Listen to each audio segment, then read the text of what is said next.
Hello everyone, and welcome to the very first ever Tennis Tribe Point of the Week. My name is Will, I'm the founder of the Tennis Tribe, and this Point of the Week, this is kind of an experiment I wanted to try. What I want to do is break down a point every single week for the next 5 or 10 weeks, hoping that you can kind of get something out of it to take into your next match. And what I'll typically do is find matches between 4-0 to 5-0 USTA players. I'll do some men's matches, women's matches, mixed matches, all sorts of different things. And really, I want some feedback from you. Let me know if this is helpful for you. Let me know if you have any ideas to add. Also, if you have points that you've recorded or matches you've recorded and you want to send them in to me, just private message me. Send them in, and I would love to take a look at it, break it down, and you could be featured on the website for the next point of the week. So for this week, I have a 10-0 match, men's doubles match from a place called Midlothian Tennis Club. Not sure where that is. Hopefully they don't mind us using this. But first off, I'll just play the point for you and include the audio for you as well.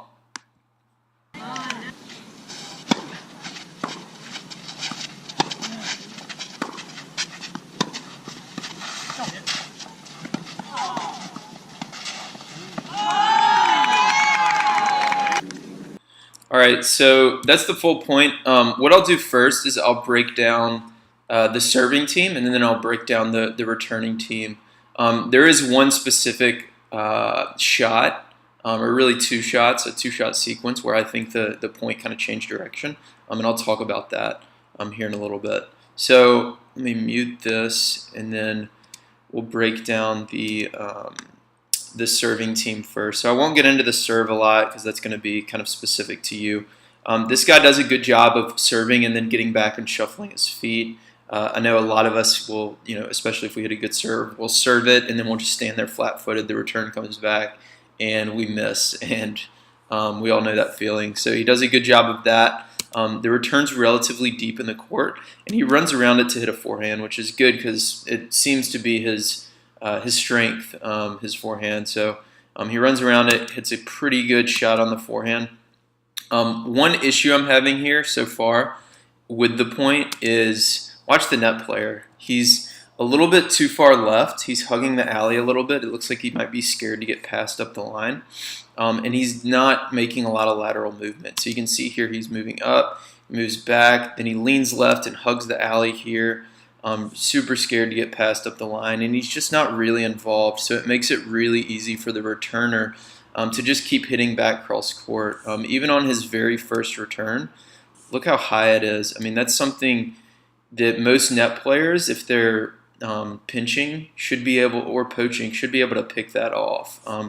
Really, you can check out my post on poaching. Really, you should be doing one of three things at the net when your partner's serving. You should either be pinching, you should be poaching, or you should be faking. And he does none of those here. So really kind of missed opportunity there to pick off that return. The server here hits a couple of good forehands. This one, it looks like he tries to roll it over the net and makes it a little low for the opposite net player. So what he does is hits a drop shot. And this is really the pivotal shot of the point. So right here, the server's running up to hit a low ball. When he does this, the open court's down the line, it looks like. And you can hit that. It's going to be a lot lower percentage shot, though. So the issue is not just with this shot, but with a lot of shots up close to the net, with a lot of 4-0, 4-5 players, even 5-0 players. They'll try to hit to the open court when it's not the most powerful shot. So they'll try to move their body and hit something down the line that's a little bit lower percentage just because it's the open court, when really you want to go cross court with it to get more power on it and to make sure you hit that higher percentage shot. And that's what he does here, which I really like. Rather than trying to guide it up the line and hitting a weak shot that they might get to or one that he might miss, he tries to go between them here. It's not a great shot because he does leave it up a little high, but he gets it between them enough so that they're not able to put the ball away. and then he's able to finish the point off on the next shot. So that was a really crucial shot. Overall, from the net players or from the serving team, the server does a pretty good job on this point. Obviously, he hits every ball. The net player, I would definitely look to get more involved, move a little bit more laterally, things like that. So next, what I'll do is we'll take a look at the returning team. First, I'll replay the point for you so that you can take a look at the returning team this time.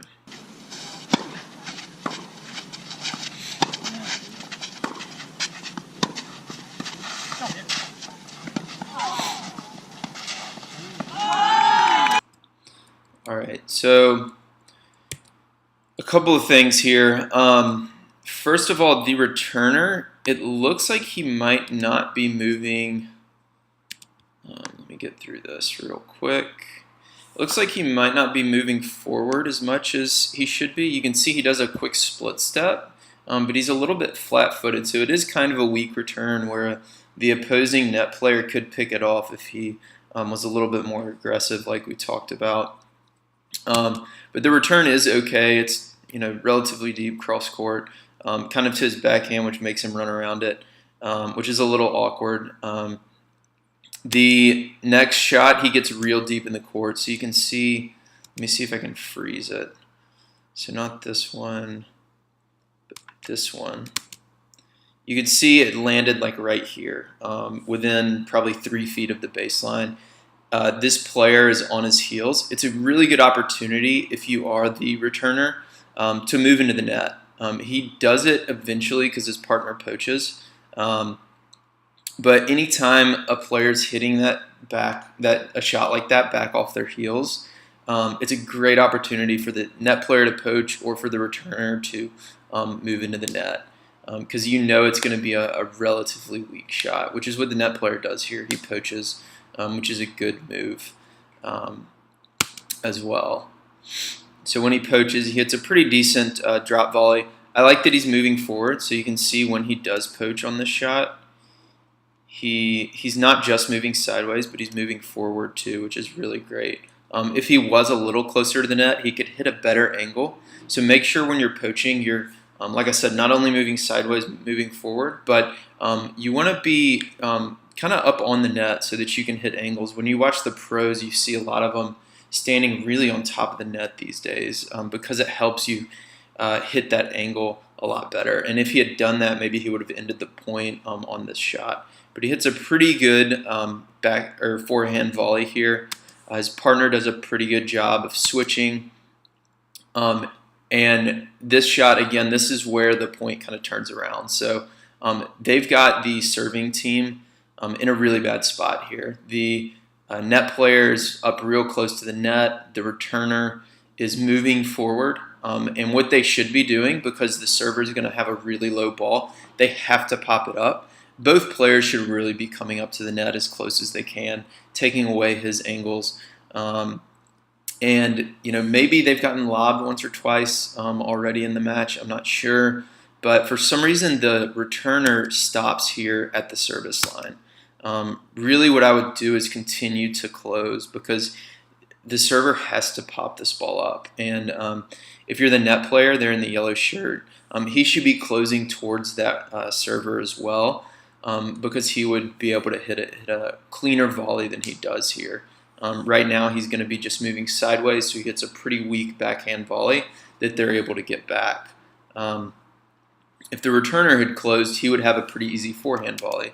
So you can see where the ball ends up here, right in the middle net strap. Really high ball that should be easy to put away, but because they're not closing into the middle of the net, they're not able to do it. So they get a weak volley back, and then the server's able to kind of finish the point off. So really, when I break that down, 2 big key takeaways. So one is this shot here. Smart play to go cross court between the 2 net players. He probably should keep it a little lower than this because if they were good net players, they would both be pinching there. And the returners need to be crashing the net. Anytime you see a low ball, you've got to be crashing the net towards the person hitting the ball because you know they're going to pop it up, and all you have to do is smash it back down into the court to win the point, which is what they should have been doing right here. So that's it for this week. Again, give me some feedback. Send me any points or videos or matches you have so that I can break them down. Hopefully this was helpful. Hopefully you can take something away from this, bring it to your next match. But again, let me know what you think, and thanks for watching.